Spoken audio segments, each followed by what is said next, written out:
सेवाओं को सुचारू रूप से निभाते।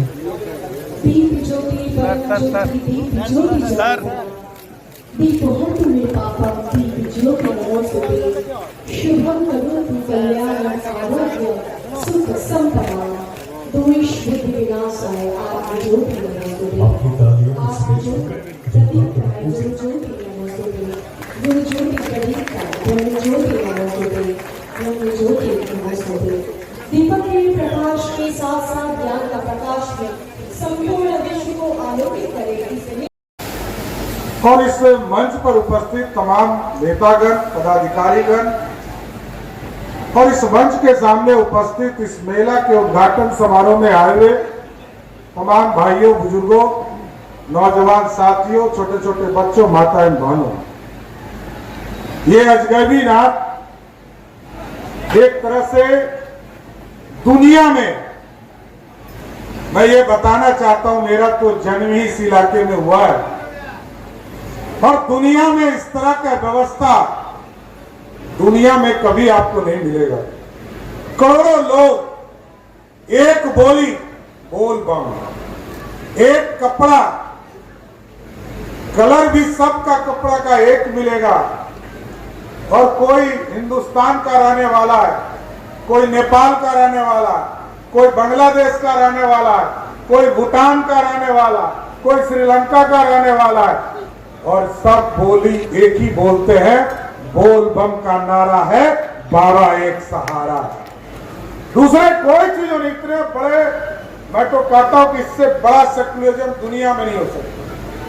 लगभग एक महीने में लगभग 1 करोड़ से अधिक लोग, और मकसद सबका एक ही है, मां गंगा का जल उठाकर और भगवान शिव को जाकर बैजनाथ धाम में चढ़ाने का काम करना है। ये ताकत मिलती है, ऊर्जा मिलती है और ये सनातन धर्म है जिसने इस पूरे समाज के लोगों को जोड़ने का काम किया है। कई चीजों पर ललित जी ने विस्तार से बताया। लंबे समय से हम लोग इसका काम करते आ रहे हैं, पता नहीं आधा काम हमारा फंस जा रहा है। नमामि गंगे से हम लोगों ने सीढ़ी बनाने के लिए उस समय 100 करोड़ रुपया दिया, वो भी पूरा नहीं हो पाया। पुल हम 2014 से लगे हुए हैं, क्योंकि मैं गंगा के उस पार का प्रतिनिधित्व करता था और इसको भागलपुर से सीधे जोड़ने का प्रयास हमने शुरू किया। पता नहीं उसको भी ग्रहण लगा, लेकिन एकदम आश्वस्त करता हूं साथियों, एक एक चीज को व्यवस्थित करना है। इस पुल को भी फिर से काम करना शुरुआत कराऊंगा और इस पर चलने का काम किया जाएगा। इसका जांच भी आदरणीय विजय सिन्हा जी यहाँ बैठे हैं, एक स्तर पर जांच की कार्रवाई भी चल रही है। लेकिन अब सुपर स्ट्रक्चर, ये स्ट्रक्चर हटाकर पूरी तरह सुपर स्ट्रक्चर जो आप देखते हैं गांधी सेतु पर पूरे लोहे के पूरी स्ट्रक्चर बनाकर इसको करने का काम किया जाए। 2 सुझाव हमने जरूर दिया है। एक सुझाव दिया है कि इस गंगा पर जो पुल बन रहा है इसका सीधा तो तिलकपुर निकलेगा ही, लेकिन एक स्ट्रेच इस पे उतार कर कांवरिया को गंगा स्नान करने का एक रास्ता भी बनाना है और साथ ही साथ पूरे सुल्तानगंज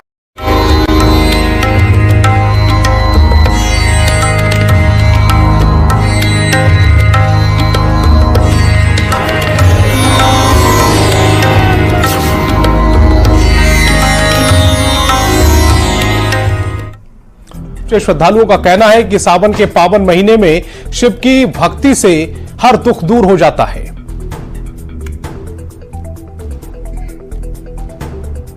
पैदल यात्रा कर मंदिर पहुंचे और जलाभिषेक कर बाबा का आशीर्वाद मांगते रहे।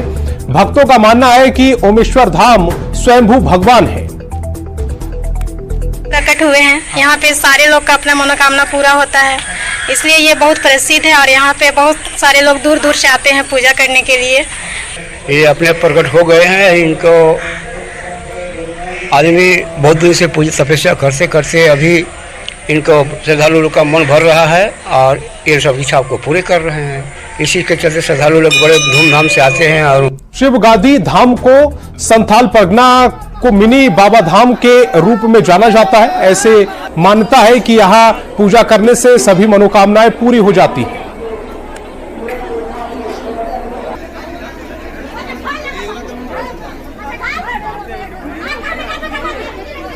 के हर कार्यकर्ता को तहस नहस करने की यह धमकी दी गई।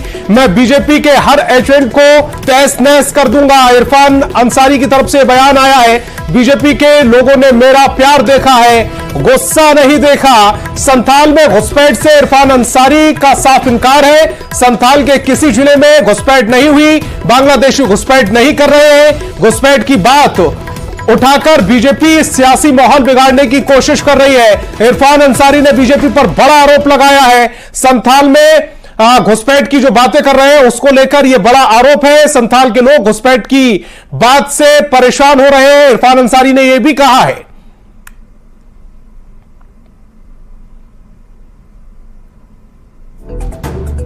पलटवार किया है। उन्हें जनगणना का आंकड़ा देखना चाहिए। बीजेपी की ओर से बयान आया है। मंत्री का बयान सरकार का बयान माना जाता है। इरफान अंसारी को सोच समझकर बयान देना चाहिए। बड़ी खबर आपको बता रहा है, बीजेपी ने अब पलटवार किया है। जनसंख्या के जनगणना के आंकड़ों को इरफान अंसारी को देखना चाहिए। मंत्री का बयान सरकार का बयान होता है। बीजेपी ने कहा है कि उन्हें सोच समझकर बयान देना चाहिए। बड़ी खबर आपको बता रहे हैं। इरफान अंसारी जी पहले केवल विधायक थे, अभी मंत्री के पद पर आसीन हैं। और जब कोई मंत्री बनता है तो जो उनका जवाब आता है या उत्तर आता है वो ये समझा जाता है कि ये सरकार बोल रही है। मेरा यही कहना है कि 1951 की जनगणना में संथाल में आदिवासियों की संख्या 44% थी।